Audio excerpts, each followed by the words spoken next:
Catalunya was the first event for Mitsubishi's new Evolution 5, and both cars finished in the points. Mäkinen was third, relieved just to finish an event for only the second time in 5 rallies. Burns, meanwhile, was fourth, the team delighted at the car's performance.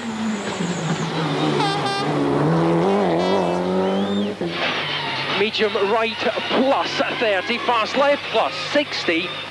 Bruno Thierry reappeared for Ford, wearing a rigid corset to protect his ribs. His first rally back, though, ended in disappointment, engine failure forcing him to retire on the final day. The team's 100% finishing record lay in tatters, as Kankkunen also went out after this happened on stage 16. 50 fast left over medium bump and medium right, 70 long bad left tightens hard and very long K right.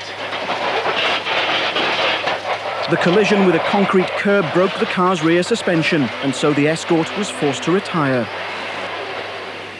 Piero Liatti and Fabrizio Pons were also casualties of the Spanish scenery, although their retirement was caused by hitting a milestone.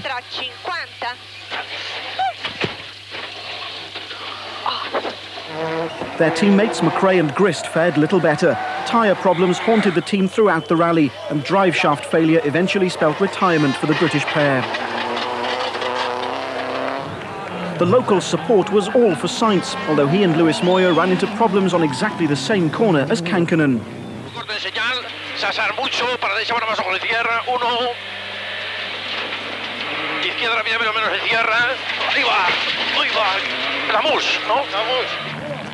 Sainz managed to limp on, though, but the time he lost meant that he finished 7th, outside the points. Toyotas, however, took the top 2 places. Freddie Loix held off a late challenge by Mäkinen to finish 2nd. Toyota had decided to nominate Loix as their second point-scoring driver in Catalunya, although their decision backfired. Didier Auriol, their usual nomination, cruised to victory by over 53 seconds, and so gave the team its 2nd win of the season, one that didn't score any manufacturer's points.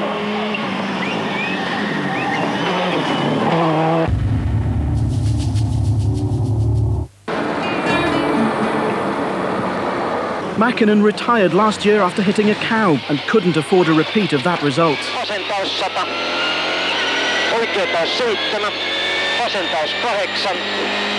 Unfortunately for Mäkinen, his rally ended with a bizarre electrical failure, his 4th retirement of the year.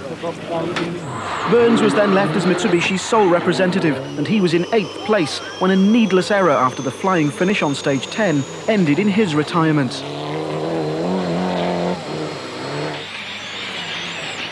Fast left minus.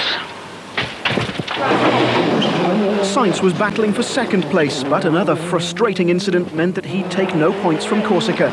A puncture cost around 3 minutes, and so Sainz finished outside the points for the 2nd event in a row. Bruno Thierry, by now fully recovered, looked to have secured 4th position, but a spin on the very last stage cost the Belgian around 15 seconds and dropped him to 5th. Droite 25 plus, gauche 30 plus plus bref. Pour gauche 30 plus, long droite 30. Ok, vas-y, première. Another driver who lost a place on that last stage was Piero Liatti. Frustratingly, 2nd became 3rd, almost within sight of the finish. On the tarmac rallies, the 2-wheel drive Formula 2 cars were able to challenge the World Championship contenders, and the F2 Peugeot of Gilles Panizzi finished 4th, helped by Thierry's spin. It was his teammate Francois Delacour who snatched 2nd place from Liatti on that stage, and so Peugeot were delighted, 2 cars in the top 4. After the disappointment of 3 retirements on the first 5 rallies, Colin McRae won by over 27 seconds, the first driver to score 2 victories this year. This was also McRae's 2nd successive win in Corsica, a result which couldn't have come at a better time. After 6 rounds, McRae led the Drivers' Championship by 2 points from Sainz, with Burns 3rd, Kankkunen 4th and Auriol 5th. The shock was that Mäkinen, world champion for the last 2 years, was in 6th place. McRae's 2 wins had helped Subaru to a 3-point lead in the championship for manufacturers. Mitsubishi and Toyota shared 2nd, with Ford a further 7 points adrift. We left Spain a couple of years ago in not very happy circumstances, and I think that was another really highlight that we came back to Spain. We had 1st and 2nd position, and that means, well, was a good return also.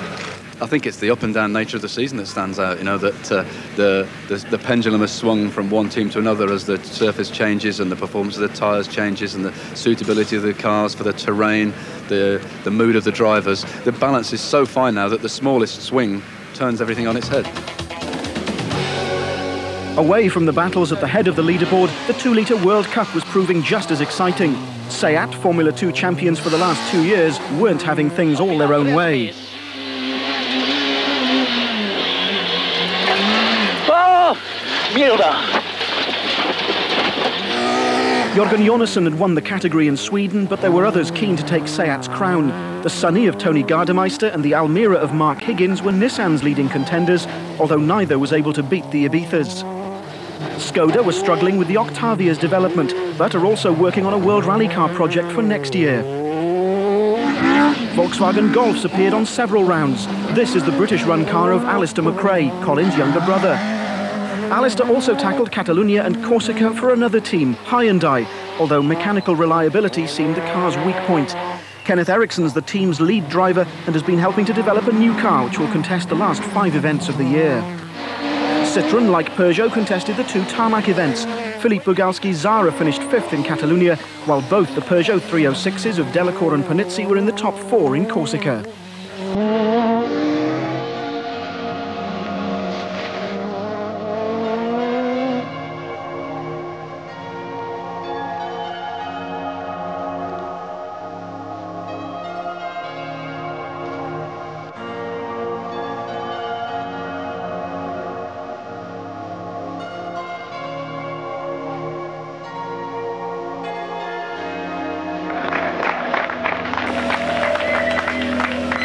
What was the high point? What was the best part of the first half of the year for you? Oh, the best part was the 5th in Kenya.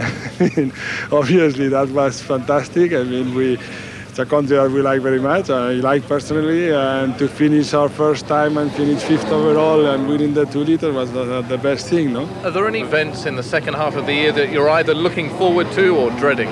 Not especially. I mean, Finland will be very tough. We launched a World Rally Car, and in the 2-litre it's going to be a big battle because engine and power from the other cars will be a nice battle between us and them.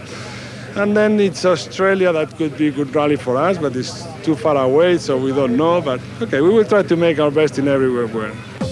SEAT currently have Kontrolovali tovární vozy domácí značky. Dolák ani tentokrát do Vyškova nepřijel, opět za poněkud nejasných okolností, a tak se